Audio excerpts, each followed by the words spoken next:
Mag on you. Alright, we ready? Are we? Yes. I don't know. I'm asking. Yeah, we're ready. Okay. So this morning, as part of my daily routine, I woke up, showered, checked my email, and ate breakfast. But before leaving for class, I put a chemical in my body that increases my attention, memory, and alertness. Within minutes, I feel more awake and energized, and I'm poised to repeatedly interrupt our morning lecture with annoying questions. Since I know for a fact that not all of my peers take this drug, in a way I have a competitive advantage over them. So ask yourself, is this fair? Am I cheating? And does your answer depend on what exactly I took? And if it does, why should that matter? So what did I take exactly? No, I didn't pop a little blue pill with the number 10 pressed into its side. I took what most Americans take every morning. I drank a cup of coffee. So is this any different from a pill that confers similar advantage? It's not. And here's why. So reason number one, they're both cognitive enhancements. Enhancements are interventions designed to improve cognitive functioning beyond what's necessary for good health. So according to this definition, many of the things we healthy adults take are cognitive enhancers. Do you need to drink a cup of morning coffee for good health? No, but you choose to because you feel the benefits outweigh the risks, just like taking vitamins, herbal supplements, fish oil, DHEA, whatever. All these have been shown to improve various aspects of cognitive functioning, and the same is true for the current generation of cogniceutical drugs. So aside from the legal differences, it's basically the same scenario. So reason number two, they offer similar degrees of enhancement.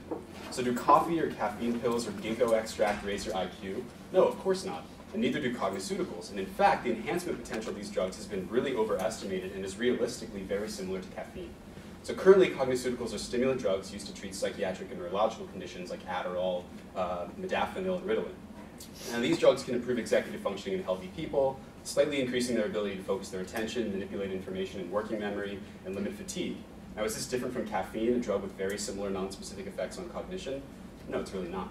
So let's say a healthy adult decides that a cognitive enhancer increases his alertness and performance at work while sleep deprived. It could be coffee, but for this discussion, let's say it's modafinil. Let's also say that he flies commercial planes for a living. Now, should that pilot be allowed to exercise his good professional judgment and take measures to mitigate his fatigue if necessary for the safety of his passengers? Of course he should, whether it's a double espresso or a pill. In fact, a handful of studies carried out in sleep-deprived pilots have already provided strong evidence illustrating modafinil's performance-enhancing benefits. So do we really want to outlaw its usage for all other professionals in similarly demanding situations? I don't think we do. Reason number three, they're both a similar exercise in free will. So as we've heard, cogniceuticals can facilitate sustained attention, memory, and reduce fatigue. But if an individual feels that this alteration improves her well-being, performance, and productivity, that the personal benefits outweigh the risks, shouldn't it be up to her to decide whether or not to continue using it? We feel that the freedom to think, evaluate, decide, and act is a basic human right. Free will is a fundamental human freedom, and banning these drugs completely violates that right. So recall that just 40 years ago, the right for women to choose the fate of her pregnancy was illegal in some states. Okay, this wasn't because the risks overwhelmingly outweighed the benefits, it was for ambiguous moral reasons. And similarly, if the risks of a cogniceutical drug are empirically proven to be minimal relative to their benefits, which the data currently do suggest, why should their use be outlawed? Reason number four, they both facilitate human innovation. So human ingenuity has already given us a means of enhancing our brains through inventions like written language, meditation, the internet, Red Bull. And they enable us to communicate and work more effectively and efficiently, and to deny people access to them harms both their well-being and their work. So if you were a scientist, as a scientist, not allowed to have coffee while studying, writing a grant, or brainstorming the next experiment, might that stifle scientific progress and innovation?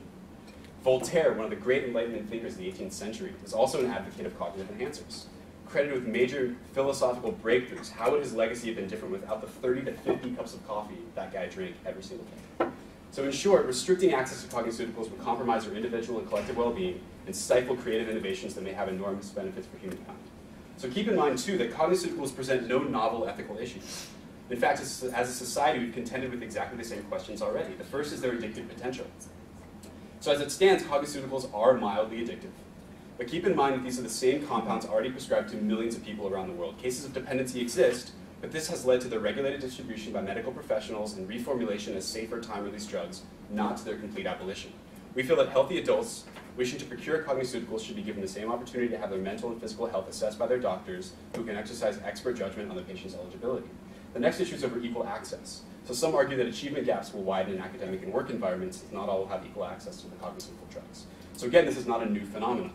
Things like private tutors and GRE prep courses have measurable effects on cognitive performance and are also not available to everyone. So should we abolish these too? Is it ethical to help none just because not all can be helped? With over 100,000 individuals in the US waiting for an organ donation and only a small fraction actually receiving one, should we eliminate all transplants simply because of unequal access? No, of course not. The last issue is about indirect coercion. So some claim cogniceuticals will engender social and work pressures to increase productivity. This is also unfounded, since just like any other enhancement, like coffee, their benefits are short-acting and self-limiting. If your coworker wanted to drink coffee or take a stimulant to work through the night, that's fine and effective over the short term, but that's not really sustainable.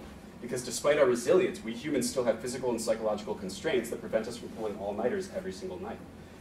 Individuals will always be free to choose how much or how little effort to put into their work, and arguably those who wouldn't have chosen to work overtime before cogniceutical drugs become available probably won't do so after they become readily accessible. Work is still work, and cogniceuticals are just one option among many for the overachiever. So in closing, I wish to reiterate that stimulant cogniceuticals are minimally different from other forms of enhancement currently available. They're similar to caffeine, and the risks definitely do not prompt banning their usage outright in healthy adults. In fact, preventing healthy adults from accessing these enhancements infringes upon our basic human freedom to do with our minds and bodies what we deem is most beneficial for our personal well-being and functioning. Thanks. Wow.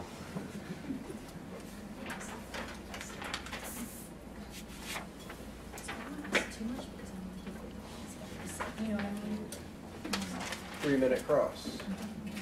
Alright, you're ready.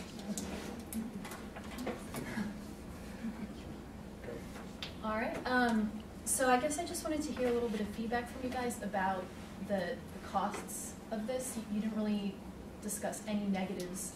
And when you're deciding to take a drug, you know, the typical rationales to weigh the benefits against the costs or the risks.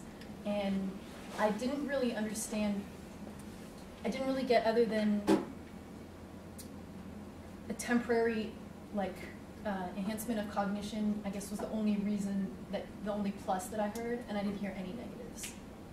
So I was just wondering. Well, we're arguing for them, so I don't think they're supposed to raise any negatives. But if you want to talk about, you know, using them for enhancement as opposed to therapy, like Ryan brought up, and he kind of took the wind out of our argument, vaccines are given to people who are healthy. They're not designed to treat a disease. And additionally, the World Health Organization has defined a therapy as almost any measurement that serves to promote well-being, which would include almost any cognitive enhancer. So I guess I don't really understand why you want us to talk about negatives. I guess because these drugs don't always promote well-being. They can promote lots of other negative things. Right, so we mentioned addictive potential, and that does exist, but we do also think that, you know, these drugs should be regulated, they should be possibly scheduled as well, which they already are, and that one's physician should determine, you know, whether or not the drugs are admissible to their patients. So there definitely needs to be a physical and a mental kind of health assessment before they're just administered. So we're not advocating for over-the-counter availability. We're advocating that they should be encouraged, with the caveat that an individual that expresses an interest in taking the drugs be kind of professionally evaluated first, just like they currently are when they're given to. So actually, we don't necessarily disagree with that. I mean, we. So do you concede the point that No. we should Write it down, have her ask. Okay. I think that I don't want to undermine it. I think I'll just. So we also want to encourage that these compounds be extensively researched in healthy patients to determine their addictive potential as well as other possible side effects. We also want to encourage the development of new compounds as well as public dissemination of information regarding their benefits as well as their risks, and also alternatives to pharmaceutical cognitive enhancement. All of these things should be readily available to the public, and you should go to your doctor and he should explain to you why it's good or why it's bad for you and your situation, and then you as a person make that individual choice whether or not you want to enhance yourself and if that's going to be positive for you. I just think that for new compounds, especially something like modafinil that hasn't been on the market for very long, it's very difficult to do that assessment, to say, you know, this is not dangerous because we don't know the long-term effects. Well, as we already argued, a cogniceutical is not any new ethical issue. There's plenty of other drugs that have been released that are later termed to be bad or determined to be good. This isn't it. All right. First negative speech. It's me, right? 8 minutes. All right. Whenever you're ready. I think the positive has constructed quite the beautiful strong man. No one here is trying to outlaw necessarily cogniceuticals. The point is Cogniceuticals, cogniceuticals, should we encourage their use in healthy people? If a healthy person comes to you and says, can I have this pill? Do I really want it to improve my performance at job or school or any of these things, or sports? So the sports analogy is a really good analogy to start with. Do we use drugs, do we use pharmaceuticals which are readily accessible? It's a lot closer to us now than devices are. Devices are a little further away, but some of the same ideas are in both sort of points. Do we use drugs to essentially change our limitations, push our limitations further, not necessarily our capabilities? We can improve our capabilities by working out, by training, by this. What drugs do is they biologically alter our limitations, not necessarily just our capabilities. Capabilities involves work, effort, things that we as a society value. Limitations come about these days mostly biologically. What's the biological limitation? Can I reach that with my training? It's hard to go past that. With drugs, we're able to move that limitation, and the question is this good? This idea of transhumanism. Is it good to essentially go beyond what we believe humanity is, beyond our limitations? And we already do in many instances. We use computers that allows us to do things that no human before could do. Really the question is, what are the negatives that come about from us? The attitude that comes out of Cogniceuticals, the attitude that comes out of this idea that you are a person and you should take this other thing to make yourself better. Right now we say you're a person, you want to run track, you want to go to the Olympics, work hard at it. We don't say, oh, you want to do that, take some steroids. You should definitely take some steroids. Oh, you want to do very well in science, you should probably take this pill.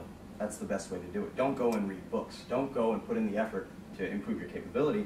Go and use a pill to just change your limitation. And the capability comes along with that limitation. The difference is, and this will be addressed a little bit later also, is that the effort of actually improving yourself is important to the process of learning.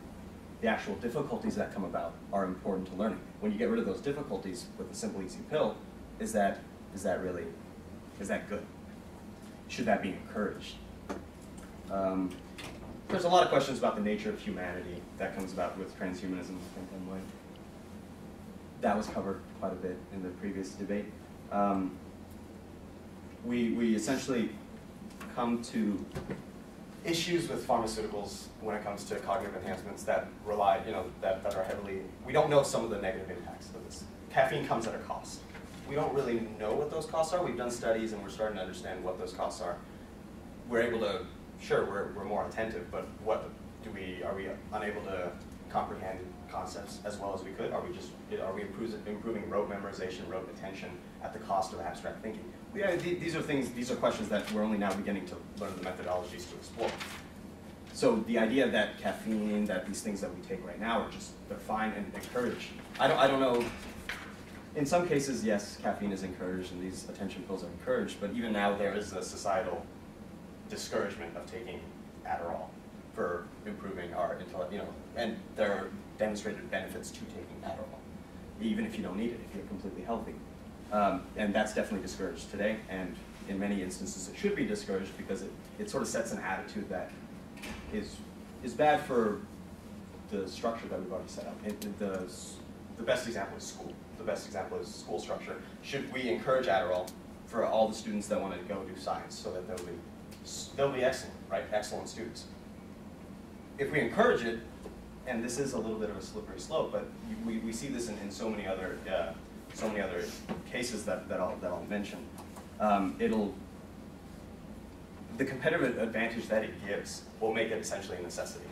You see this with things like a big instance of this is the entire idea of a postdoc, for example. 20, 30 years ago, there weren't too many postdocs. There weren't too many, it wasn't a requirement. 30, 40 years ago, I think that's a pretty fair, from my sources. But now it's gotten to the point, and it gave an advantage when applying to jobs. So now it's a requirement. It's essentially assumed that you're going to go do this other thing. And what you're doing then is you're setting up this absurd system where you're just constantly essentially forcing people to put more and more of themselves into something because it's encouraged, because it initially helped, and now it becomes the baseline.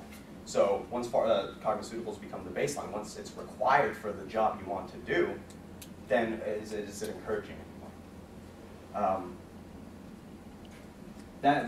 That does rely a little bit on the slippery slope idea. You mentioned tutors as well. Tutoring, and you look at countries like India and China, tutoring's not, it was heavily encouraged because it gave a competitive advantage. Now you look at what percentage of children actually go through it, and it's huge. And generally it's some of the more affluent children.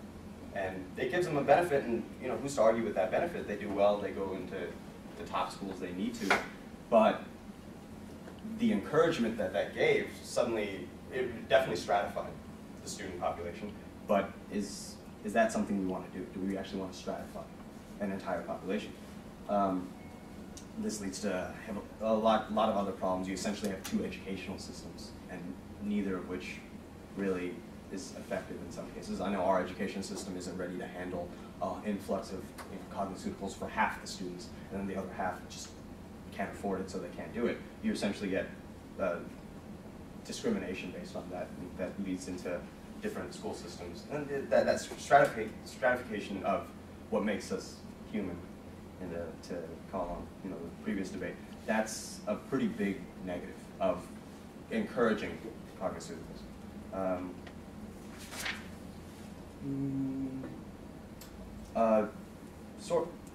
The other big reason we felt it shouldn't be encouraged is there's a heavy amount of uncertainty with these drugs. What do they do exactly? And just because they directly affect memory, let's say your memory improves, we don't necessarily know the negatives of that. And in many cases, some cogniceuticals are used to reduce depression. You're more productive when you're not depressed. That's a fact. But if you look at art, literature, even some science, a lot of good things have come out of negative feelings. Out of I know you can say this unequivocally for art and literature, is depressed people, they write fascinating stuff. They have interesting stories. They have you want to get rid of that because you feel you feel depressed. You want to take a cogniceutical. You don't quite 5 seconds. You don't quite thank you.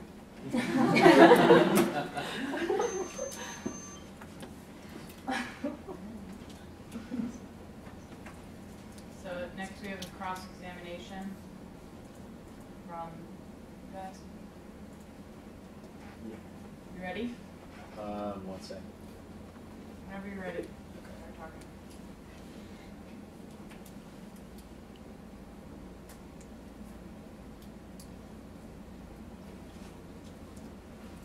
Okay, I'm ready. Go ahead.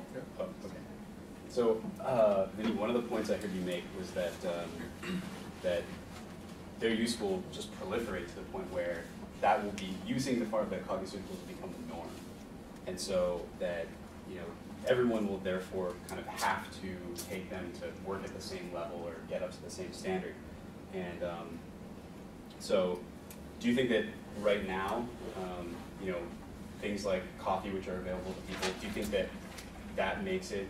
Do you think that just because they're available, everyone will use them? No, but you definitely see a stratification. You see the people in class that have coffee sitting up front, ready, attentive. And you see the people they're just as interested in stuff. They don't choose to take coffee. They're in the back. They're a little slightly slower. You see that stratification that happens. So you're claiming that people that sit in the front tend to drink coffee at a greater rate than I'm not. Potentially. Based on anecdotal evidence. Okay. But you do, and coffee's a perfect example. But coffee's cheap, relatively. Coffee is cheap, so it doesn't stratify as much, but you see that effect amplified. So do you also agree that just because they work for some people doesn't mean they're going to work for everyone? Sure. Okay. So which is why I don't think they should be encouraged, because it should be on a per person basis. Right, but you're saying that it'll become the new norm, which implies that everyone will be using that, and you just said that you don't think that everyone will use them because they're not going to work the same for every person because sure. So caffeine's effectiveness is not quite as its penetrance for example, is not quite as full, right? Coffee is a mild stimulant. It's not quite as pronounced. The effect of it is not quite as pronounced. Some of these drugs are very pronounced. They give such a benefit that you will see such a difference that it'll just make sense for everyone. So you also said that that there's value in the learning process, of course, and so failure and making mistakes is an inherent good in learning, and is maybe even required for learning. And so, do you think that, are you claiming by saying that you can completely circumvent all of the hard work and all the effort and dedication and time that's required to learn new material, to assimilate new knowledge with a drug? It's not completely circumvent, but okay. So the mistakes will still be made. One will still have to apply effort to perform. It's not the same mistakes. It's not the same mistakes, and it'll definitely. If you look at a cogniceutical, an effective cogniceutical, these don't exist yet, but this is the direction a lot of people want to go in terms of transhumanism. They want pills that will help abstract thinking, that will help math, that will help science. When you assume, I assume when you mean that, you mean you're more effective at learning these things, which means even if someone is currently taking Adderall, they're still engaged in the learning process. They're still studying the material. You still have to work, regardless of whether or not you're taking cognitive enhancement. Time's up. All right, next we will have second affirmative speech. Okay. Are you ready? Ready. Okay, so first of all, the opposite of encouragement is discouragement. We don't want to discourage the use of these drugs, and there are many reasons why we don't want to. First of all, there's benefits to individuals as well as society. If people are working more productively and leading lives that they feel are more productive, that's their subjective interpretation, then they're going to be happier. They're also going to have more physical well-being, as it's been proven that mental well-being can correlate into physical well-being. Society is also going to benefit because we're going to be more productive, and we're going to break new ground in science and mathematics, and these things are going to help us to do that. Additionally, we encourage that these compounds be researched extensively with respect to their potential for cognitive enhancement as well as their risks, and I already talked a little bit about that. And we also encourage that new compounds be developed that have a less side effect profile as well as a greater enhancement. Some of the other points that I want to make and that I'm going to do as I refute some of the arguments that you made is that autonomy and free will should be encouraged, and that every person should have the right to choose one's own best strategy for optimal living. Cogniceuticals represent no new or unique ethical issues with regard to cognitive enhancement. And so let me go through some of the things that you said. Cheating, and you mentioned steroids in sports. Cheating is based on pre-established rules. These are professional athletes using steroids, and that's considered cheating based on a sporting organization's rules, not because it's inherently or morally wrong. That's the organization's rules, and that's why they have to follow them, because they're a member of that organization. You also mentioned that people are going to take these and they're going to try and break, and we're trying to create new limits. That's not going to happen with what we have available. The benefits are short-acting and self-limiting. You can take a lot of Adderall and you can try and stay up late for one night, but you can't stay awake for 7 days. That's not going to happen. Third, you mentioned also with the concept of limitations, I want to point out that the concept of normal is a complex sociocultural phenomenon in which new norms become defined as culture and biotechnology progresses. The lifespan of an average human being has been increasing exponentially since we've been tracking this.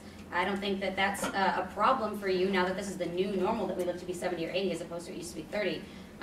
That's now a new limit that we have on our lifespan, and there's nothing wrong with that. I would hope you don't have a problem with that. Faculty position. As I have mentioned a couple of times, we want to encourage future research. This is one of the aspects of encouragement. We don't want to shut the door on these compounds and say that by using them it's cheating or it's bad and it's going to cause a stratification. We want to encourage their use in people who feel they're going to be appropriate for them, and we also want to encourage future research. You said that cogniceuticals don't really have, at least currently, a lot of effects for abstract thinking. So Strattera, which is also methylphenidate, or Ritalin, can improve response inhibition, and modafinil improves spatial planning, response inhibition, visual recognition, short-term memory, and improved performance on tasks that demand attentional shifting. Methylphenidate also improves both performance and efficiency in the neural network mediating spatial working memory involving the dorsolateral prefrontal cortex and posterior parietal cortex. So these are some of the things that I think are involved in abstract thinking that currently available cognitive enhancements can affect. So you mentioned that the depression example, people take that because they're depressed and they feel better. Currently available cogniceuticals only have acute effects. Any perceived change in the person's sense of self, it doesn't remain once the drug is metabolized and excreted from the body. You're not changing who you are, you're just amping yourself up a little bit. And the stratification, I think, is one of the weakest arguments that you have. There are so many other non-pharmaceutical cognitive enhancers that already exist, and they are neither equally distributed nor considered cheating. As we've already mentioned, access to computers, private schools, tutors, GRE, SAT, MCAT, prep courses. Addition to working, you can drink more coffee, you can work longer hours at the expense of adequate sleep, family and social relationships, or free time. If one of your coworkers spends all of his time working, he doesn't have a family, he doesn't care about his free time, he doesn't even barely sleep, and he gets a promotion ahead of you, that's not going to be considered cheating, and you're not going to, I would hope, feel like you have to do the same thing. If your boss is creating an environment where that's encouraged, that's not the fault of these enhancements, that's the fault of the workplace. And we need to also encourage, again, public information about cogniceuticals and what they can and cannot do, as well as need to regulate and enforce human resources rules. You can't have people cheating in that manner in no matter what way they do it, and then expect to get ahead and think that that's okay. I don't see how cogniceuticals are any different than, you know, the things that I've already mentioned with respect to work. Those things happen all the time. What else can I tell you? For the last, I have a little quote. It's true that when Galileo developed the telescope, there were those among his compatriots who refused to look through it, but few today would share his ethical discomfort. Yet in the context of substances that interact directly with our biochemistry, we feel a considerable unease, reflected in custom and law. It is alright to change our body chemistry by training, but to achieve a similar effect with steroids is illegal for athletes. I don't understand why, I don't know. That's it. Okay. Affirmative rebuttal? No, negative rebuttal, sorry. Sorry.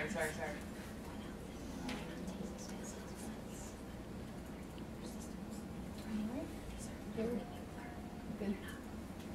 So that was an insane amount of information, and I will try to address each point you made. But one thing that I don't think has really been addressed is the downsides to taking these in the first place.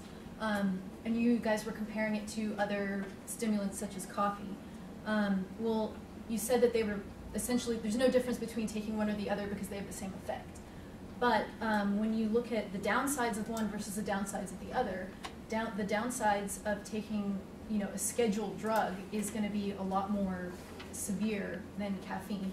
For example, I don't know if you can overdose on caffeine, but I know it's probably a lot you can. It's probably a lot more difficult than it's probably a lot more difficult to overdose on a scheduled drug than it is to overdose on caffeine. Second of all, I don't know if I even need to get into all these side effects, but there are a lot of side effects that are similar to the side effects of caffeine, but they're much more prominent and enhanced. Also, there are lots of other things that you can do to achieve the same effect without any of those side effects. So why wouldn't you choose the lesser of two evils? For example, there have been studies showing exercise, better nutrition, and better sleeping habits can produce the same effect, can produce just as much productivity. And actually, the effects from those are long-term and not short-term, like the stimulants. And they don't have any of the negative side effects. Let's see. You were saying that productivity is definitely increased in people who take these substances, but I don't know if that's necessarily true because their short-term productivity could be increased, but when they come down, maybe they are less productive than they would have been in the first place. And so when you average it all together, there's no clear evidence to say that they're necessarily going to be more productive. And along those lines, when you start to come down off the drug, you're going to have an increased desire to take more. And it's been shown in many studies that you can habituate to these drugs, and so you need more and more to achieve the same effect. And so, which is actually true for caffeine as well. But the habituation and the abuse potential is much higher. And because you need more and more to achieve the same effects, your abuse potential is going to increase. Let's see, I'm talking to this. And you also made the point that people should have the right to choose, they should have all the available information in front of them, and they should have the right to choose based on all the available information. But I think a major problem with that is that we don't have all the information. We don't know a lot about these drugs. We don't know long-term effects. We don't even know the mechanisms of action for some of them. So just because in the few years they've been available, some of them, they've been shown to be beneficial, we don't know long-term, if they are. I know there's that famous story about Freud, who was a huge proponent of cocaine, and he started using it, and then, his opinion after he'd become addicted and it had affected his life significantly was that he thought it was the devil, or, there was some very effective wording that he was completely against it. And so he made that decision with all the information he had at the time, and it was probably the right decision, but it was before he knew all of the negative things that could come about. And the amount of research on modafinil, for example, there's virtually no long-term research on it. So how do we know, how can someone make an educated decision about it being, a personal choice if they don't know, all of the potential, how can they weigh the benefits and the risks if they don't fully understand the risks in the first place? Let's see. One of the arguments you had was, you don't want to, arguments against us was that just because you don't want to help some, you shouldn't help none, as far as creating that social inequality. But I think when you look at the root of that, you don't really necessarily know, and based on everything else I've said, that it is helping. And that's something I think you guys haven't really clearly established, that you agree that it's a short-term benefit, and you say that it's helpful and it's positive and it increases productivity, but there isn't a lot of concrete evidence to prove that. There is evidence short-term, and there's evidence that it produces mild to moderate effects, but there's no long-term studies to assess that question.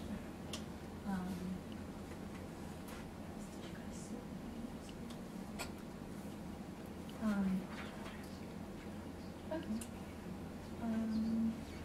So I guess I will just conclude and say that, like I said before, you can't, when deciding to take any drug, one person or a physician has to look at the costs and the benefits. And right now, especially since there are alternates available that have much less cost, that produce the same benefits, why would you even consider something that has so much cost when you could do something else that achieves the same benefit? And that's it.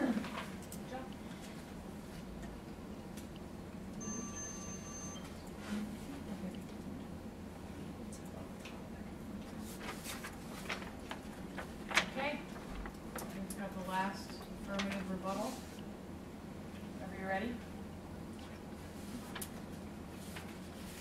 Yeah, okay. So you mentioned that there's this sports analogy where these might provide a competitive advantage, but as Kara alluded to, these are based upon man-made rules, and that your argument doesn't really address the inherent wrongness of taking these cognitive enhancers per se, in that we feel that someone's free will would basically be restricted if you ban the ability of this person to take these cogniceuticals, and that it would restrict their autonomy as a person over the control that they have to put these whatever they want into their body, which we feel that they should have. And moreover, that these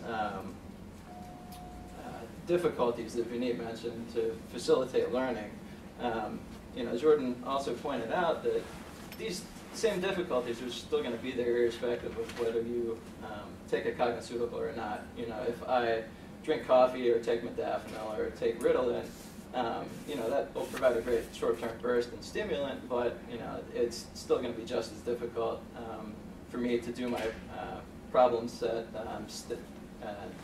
encounter and address questions that faculty and other students propose to me, get up and make presentations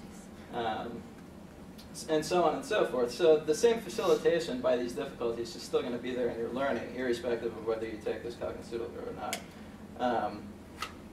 Furthermore, the fact that they are going to yield a competitive advantage to, for instance, procure a postdoc that Vineet points out, to the point where they're going to become the norm and people are going to feel forced to take them. I don't really feel like that holds a lot of water, because getting back to coffee, it provides the same cognitive enhancement. Virtually everyone in academia drinks it. I wouldn't really say I'm forced to drink it per se, but it is the norm among academics, and we feel that that's okay.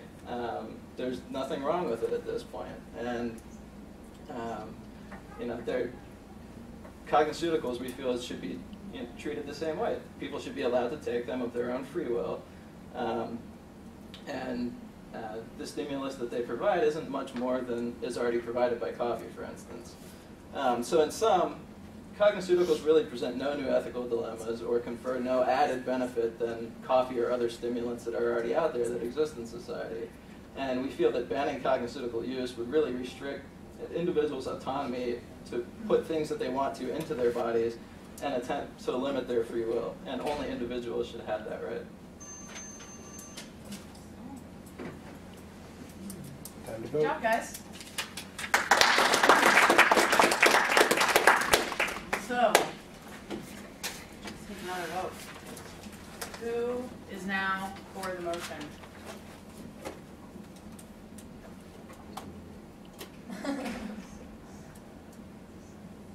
Against?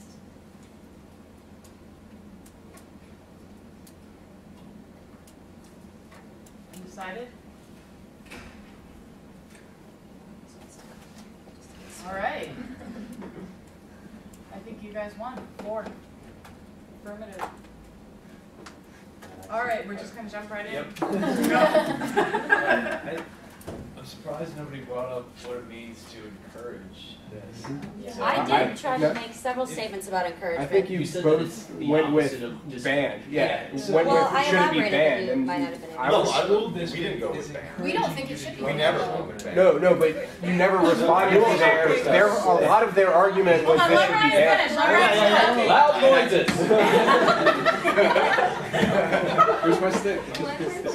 Are we talking about like a school district encouraging you to drug your children, or if you send your children to school with Daffodil, you get a tax break? Like what is We this? actually chose to avoid the topic of drugging children because it's kind of a sidetrack and we Yeah. didn't have time to address it. So for the purposes of this discussion, we're talking about healthy adults. Okay, but so I guess I'm surprised you guys didn't jump on the encouragement item, because that's like is it really encouragement if the government's telling you to do it? I mean, I think one thing that I could have said, which may or may not be a very strong argument, is that if, which you guys might agree with, was that if you take this approach with this drug, by the same rationale, you would have to legalize every drug, every restricted drug or drug of abuse or. I don't think so. I think that once the risks and addictive potentials have been assessed and weighed against the potential benefits, I think that that's how the DEA's scheduling system works. What is the I think potential that would've- benefit of a healthy person becoming addicted to opiates that are like hydrocodone or oxycodone? What is the potential benefit? We listed several potential benefits of using cogniceuticals. These are other scheduled drugs that are addictive that have no potential benefit unless then you're sick. I will rephrase, there are lots of other drugs that could have potential benefit that are illegal right now that, by your rationale, should be made. And how do you even measure a benefit in the first place? Like I was saying, you say that it gives us a temporary benefit, but this temporary boost, but overall, in the grand scheme of things, you don't really know if it's a positive or a negative. Well, the way that we measure benefit is by using laboratory testing that looks at memory tasks, and then we do a control group, and then we give them the drug, and we have results where we show that these drugs actually increase which I already mentioned, response inhibition, spatial planning, visual recognition, short-term memory, performance on tasks that demand attentional shifting, improve both the performance and efficiency in the neural network mediating spatial working memory involving the dorsolateral prefrontal cortex and posterior parietal cortex. This is how we show benefits. But that's by only doing when the person is on the drug. What about when the person is in withdrawal? What about when the person is off? Does it have any neurotoxic effects that when the person is not on the drug, it compromises their function later on? Right. I mean, those are great questions, and I think that's why we need more, like, long-term kind of empirical studies. And I think that it is self-limiting because what works for one person might not work for another person. So there's a reason that I don't take. I'm sure I could procure an Adderall prescription if I wanted. There's a reason I don't. It's because when I take it, I don't like the way it makes me feel. That for me, the detriments outweigh the benefits, and I think that everyone kind of has the right to make that call in or herself. So then that would not be encouragement. That's free will and choice, which is the opposite of encouragement, which you guys should have said. Yes, we completely agree with free will and choice. We don't agree with making people take things. No, encouragement is not making people take things either. That's forcing someone. If I was your boss and I said, but allowing a choice is not encouragement either. If I was your boss and I was like, you know what, I really think that you should take Adderall because it would really help your performance here, I encourage you to take Adderall.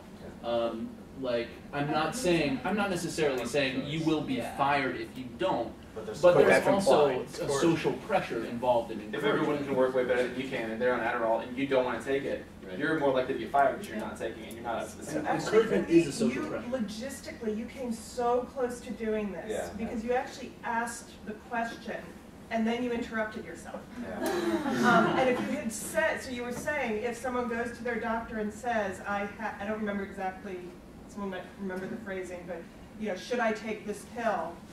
Encouragement is the doctor saying, yes, you should. Exactly. Like you don't go to and you never answered that question. And I think that's their point. Is if you answered that question, you would have made that point. Yeah, it's caffeine. You don't go to your doctor and they say, yeah, drink a lot of coffee. I wouldn't encourage my students to drink coffee. People, no one encourages you to drink exactly. coffee. Yeah.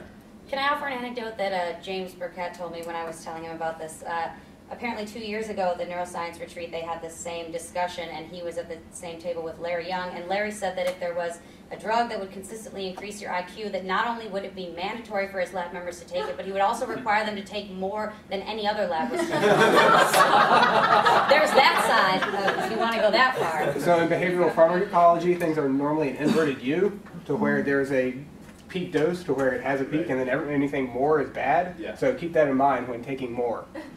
More does not equal better. No, it's cool. I take as much. I know. Stemming from much of the argument that says we need more work to be done to find out how these drugs affect us, a great argument for the against side could have been not yet. We don't think that these drugs should be encouraged yet because there isn't sufficient evidence. Well, I think there is sufficient evidence. People have been taking methamphetamine Right, I mean, for caffeine decades. and some of these other things, sure, there are cogniceuticals, if you're defining them in that way, that have been proven to be effective, but this carte blanche let's encourage the use of cogniceuticals. We cannot say we encourage that because there isn't enough evidence to support its broad use. That goes back to the argument that cogniceuticals don't represent any new or unique issues. I can sit here all day and name innumerable drugs that are already on the market that lack conclusive long-term studies. None of them are encouraged. That's not true. That's not true. For healthy people? For healthy people? For healthy people? That's the key. Okay. I've been to plenty of psychiatrists that will push almost any drug. I had to actually assert myself and say, no, I don't want to take Xyrem for my narcolepsy. I don't want to take GHB. Please stop bringing this up. That's a problem. That's the problem. So you should. But there's no benefit for me to take that because I don't have cataplexy. So he was just trying to do, there's encouragement for your own personal benefit as a, But you technically wouldn't be drug considered dealer. a healthy person. You're being prescribed for medicinal reasons. And there's encouragement in that we recognize that this provides a benefit, and we also encourage you to look into it and decide for yourself if that's something you want to do. I personally love them. So you want to talk about someone who is actually, I would go so far as to say that, yeah, we should all be taking them. We should do better research, we should study longer, and we should be better scientists. We reiterated the same point the fact that there are cogniceuticals that are encouraged does not mean that we should, though, encourage the use of those that have not been sufficiently tested. So in general, cogniceuticals should Well, I mean, I'm just confused as to if you guys were expecting us to argue that, like, we should walk into Whitehead and there's, like, a bowl of Adderall sitting there. Like, I don't know why that would be any sort of a realistic... That's just a negligent. The against side should have brought up. And this is the parsing of what the question is that needs to be done. Read out all the talk and think, and we I like except for the polite people that sit there raising their hands all the time. What is the advantage of taking a cogniceutical over getting enough sleep, exercising, eating healthfully? Yeah, that like, was what? But that's, Amy, that's your choice. That's your choice. It's a way to do that. It's a way to do that when you can't. Nothing is perfect. You're not going to get a perfect night's sleep every night. You're not going to have enough to eat. You know, when I'm here on campus, there's like nothing to eat. So I drink like a shitty Ensure, and like that's a terrible lunch. But your doctor encourages you to get and you can say, hey, listen, that's what should be encouraged. Not things that you do to compensate for not getting this, but doctor society. So a pilot who's forced to work should not be encouraged. They shouldn't be forced to work. Being a pilot is being a pilot when hundreds of people's lives are in your hand is completely different than being a student. What if you're a surgeon? I think there are dozens of occupations where other people's lives. If you're a surgeon, you're on stimulants, you're on stimulants. Okay, we did talk about that, but this is something else. This is modafinil, which has minimum DAT effects. There would have to be a lot of studies done before they let surgeons do that. Modafinil's DAT blocker. It is, but at a way lower level. At a way lower level than these are, though. I mean, I don't know. I've never tried it. I never, I don't know. Maybe it does make your hands shake. Regardless, Dan, you had a point? You had your hand raised. Well, I was just going to say, like, I think you guys should have called him on the caffeine thing, because caffeine is wildly different than any of these other drugs. It's an adenosine antagonist. I mean, the mechanism of action might be different, but the actual benefits to they are totally different, and the side effects are totally different. People in the 20s and 30s took pep pills. They took amphetamine. They took methamphetamine. People took those every day, and that's why those drugs are scheduled now hardcore. It's because they really fuck you up. Like, if you keep taking them, they mess you up. I mean, and so that's why they're scheduled now. There's a reason caffeine isn't scheduled in any way, because it doesn't. Okay. I mean, but do you agree that there are many drugs that are currently on the market now that are unscheduled that do fuck people up? Oh, of course. Terminology like fen-phen. I mean, that was a non-prescription drug. There's like all the like the diet and weight loss drugs that are like I'm not arguing that. I'm just saying that's an easy argument. Like those two should be separated in a way, and I forgot what I was going to get. But yeah, I mean, there's a difference between these drugs, and then the big issue I think is the encouragement. Like, I think people, if you want to, like, if you've got a test coming up, you have a paper, and, like, I don't think I can do this, but if I take this drug, I can do it. But that's the difference from people saying, you should really be competitive with everyone else, you need to take this. You need to take this drug every day. Welcome to Chem 101. Get your pills out. Take them. Yeah. It's very different. Required reading and required dosing. And I definitely call them on what constitutes encouragement. Kevin's had his hand up for like an hour. Carl's had it up longer than me, so go ahead. Cool, thank you. So, Kara, in your story about the workplace and somebody who doesn't have a family and all that, you ended that with a statement to the almost encouragement as a fault of the workplace, right? And that's like, that should have been your gold mine. But that was their last, Honestly, no, it wasn't. Did we get it? There was so much that I wanted to say that because, it was just bombarded that I felt like this back and you had forth. an extra minute though. Yeah. I mean, that's what I would have started off with, because encouragement is the fault of the workplace is the same as encouragement is the fault of society. Yeah. If we're going to we did encourage say this, that. society needs to know it shouldn't be encouraged.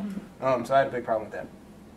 And the one thing that I was surprised that nobody mentioned was who stands to gain the most from this. In fact, like pharmaceutical companies don't really care about people that much. They care about their bottom line.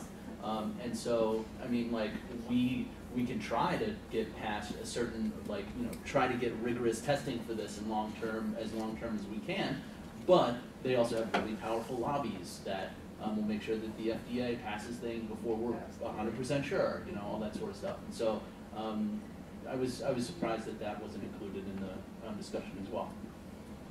I would like someone to name a drug that has had this magical, awesome, like 400-year longitudinal study that exists on the market. I don't know where these drugs are, where this like perfect society exists where we test drugs for millions of years and then finally release them when they're like 150% safe. Where is that? Where is this place? There isn't, and I think that's the point. And that's why we don't. That's why we're trying to. So, I mean, society is generally, usually accepting of some level of risk for an expected utility. I mean, this is something that we do all the time. But not if the available utility, if the utility is available in other places with no risk. Then you'll Okay, so before I forget, which I've already done to an extent, so I'm not going to make much sense, but you know how Jordan, you said, if I take Adderall, it doesn't make me feel good, so I don't take it. You know, I'd rather drink coffee. But that's because there's Adderall and there's Ritalin, there's whatever you can get. But don't you think if it's completely legal and above board and you're encouraged to take them, the pharmaceutical companies that don't care about anyone are just going to keep pumping out drugs that, this one doesn't work for you, how about this one, how about this one? And it's just going to keep happening. And then there's just like this huge amount of available drugs and someone is going to find a drug that works for them. And do you think now that is okay if, I don't know which one of you said, that was the new norm of acceptable? And like everyone has to take the drug. You have a bowl of an assortment of drugs when you walk into Whitehead. So No, pick out what works. Well, I think that there are always going to be, there's always going to be a detriment for some people for any kind of like cogniceutical enhancement. So I don't think that there is like in the future some kind of miracle drug for every single person for a number of reasons. I think, and part of that I think is some people do have like immovable moral aversion to taking something like a cognitive enhancing drug. So. Yeah. I think we should all be encouraged to be the best scientists we can possibly be. And if one of the ways that you want to do that is by using cogniceuticals, I personally think they provide a great benefit. Completely disagree. Good. But What do you guys on that side of the room? what about the scientists who can achieve just as much as you without those? Like, Because I can achieve more than them now. If they're Are you operating sure? at the same Are you level. sure? as What me- if your Sure. baseline level is a lot lower than theirs? And then your No, cognitive not even baseline. enhancers Are you is sure the that same you can level. achieve more than somebody without drugs? Or like that you with drugs can achieve more than somebody without drugs? Look at Can I steroids. achieve more than every single person in the world without drugs? No. Okay, I'm just. No, but I think that's kind of the point, though, is the fact that like you really can achieve a lot more, and that's the benefit of these drugs. But I think, kind of as Kevin was saying, we got to look at like what is that benefit really. There was an article in the Times like 3 years ago where a guy who had taken Adderall for about like 10 years, and he was a journalist, and he was saying like, yeah, I mean this was great. Like I never missed a deadline. I wrote really good papers. Like the boss loved me, and then he was just like reflecting over his career, like looking back over these things, and he realized like slowly and slowly he began to get the papers no one else wanted. He had the assignments. Like he was doing the most boring stuff because he was the one that could get those done, and he would do them. And so kind of like he felt like he kind of missed his career because he was always happy with what he was doing. He was always doing good stuff. He never did a bad job, and like he never just like was like I don't want to do this because he could do it. And there's kind of a problem with that. So his bosses loved him, but he ended up being not the journalist he thought he could have been because he just did all these like crappy, like really statistical, really like intensive assignments. I mean, anecdotes are cool, but, and I'm totally for the foresight of it. How can we as scientists ever be against the process of finding enhancements for our species? Because I think that we also need to be humble in the fact that we don't know everything. Like finding, searching for them. Well, we find, but I mean, cogniceuticals, I can be- cybernetics, it's the same thing. There's so many uncertainty. There's still so many uncertainties. That's why we're scientists, though. Sure. We're searching for that. Right now, should we encourage cogniceuticals? That's been my thing all along. Not yet. We need to search Which is for it. exactly. So you're actually on this side. Which is what I said. They should not be encouraged. But without encouraging their use, how can you encourage their development? You encourage their development. So You encourage then who was going to develop So these drugs if if the not me? if You're the gonna statement use, is you're use gonna of use these on people that cogniceuticals. need them and And see how that goes. And then not- once that's established, once you know a little But bit more you're about it, you assuming move on that to other. a person who needs them and a healthy individual have the same exact chemical arrangement in their brain. The question, I feel like we keep forgetting the question. Should it be encouraged? I think no. There will still be people that take them. You use them in your studies. There will be healthy people that take them, no matter how much you discourage their use. Then you use them as a study because they're doing this to themselves. Fine. Well, And that's the how they earliest study clinical pain- trials always are pain first users in now. healthy patients. Every clinical And it's trial. In the volunteer. process of encouraging their use, they would have to go through further research. That's what I tried to bring up, but I feel like it constantly got lost. Encouraging their use means also encouraging future research. I'm not saying that tomorrow we should, they're unscheduled and they're like I already said, and they're in white hat. I'm saying that we should encourage their use, and we should also encourage their further research. Yeah, that is the perfect counter argument to this carte blanche thing. To encourage their research while encouraging their use. By encouraging their use, we encourage further research, which answers the problem with lack of studies. But at what cost? Yeah, so you're using that as a step. The ends justify the means almost. Like, I think the research needs to be done for sure. That doesn't mean I have to. This is one way of doing it, and I disagree with this way of doing it. I think we should put more funding into development, researching, but this isn't the only way. But if so no one's ever going to use them, then why would that research be done? People will use these. The people that but have who's going to fund a study if you're like, yo, I totally memory heard people are deficits. going to be way into this, and on college campuses like NIH, give me some money. They're like, no, why would we do That's that? true. If you have to go through 80 years of testing to make sure that there are no problems with this drug, then nobody's going to do that. Nobody's going to go through 80 years of, Sure. So yeah. I think you guys were very convincing that cogniceuticals should be used, but just not fell short of that they should be encouraged. Because I think the problem that they did bring up is that there are alternatives which have no risk, and so if that's the case, the encouragement, I think you had a really tough topic. I thought you did a great job, but. Well, and I think the healthy persons also is a really key part of this question too, because we're talking about risks, and a lot of times when somebody is sick, when they have a disease that's debilitating or even just a major inconvenience to their life, like they're very often willing to take a big health risk, like Adderall is a stimulant, but because I can't function without it, I'm willing to risk like the heart problems that it might cause, right? But like for somebody who's healthy, who's perfectly able to function, without anything, is it ethical to bring in the whole topic of this class to encourage them to take something that might risk their health, right? Can I just make a quick comment about, and this is for you guys, the debate format? So I think one mistake we did definitely was our definitions. We didn't define, and we could have spent the entire time. Both groups. We could have spent the entire time discussing the wording of the question, and this is not the format for that, because one person talks for 8 minutes, and then the other person's like, no, we didn't say ban, right? Oh shit. And then now let me define this sentence, and I'm going to define it this way, and I'm going to argue that for 8 minutes, and then they're going to be like, well, we think this is the way to, and then we have one more chance to speak, and that's it. So, but that's how it goes. No, yeah, and that's how debates go. If you ever hear these intelligence squared debates on NPR, like you should listen to them. They're not. And they do that. Essentially. Well, no, but I'm saying, but even in those kind of debates, like that's always something that they struggle with, is like defining what is this motion really about, I mean, it's not just you guys. It's not like you guys did something wrong. That's something that's like everybody struggles with at every level of these things, So, but I think that everybody did a really awesome job. I totally agree, and I think part of why we want to have both the debate and then the discussion. I mean, one is because you guys have done a fantastic job sort of engaging in the discussion, but two is because debates are by definition contrived discussions, and you're feeling that limitation right now. I don't think this was worse. The very last comment, and Kara, this is not to pick on you anyway. Did you debate in college? No. Because you were doing what's called spraying, which is talking really fast. I did debate in college. I can do it too. But let's try to slow down the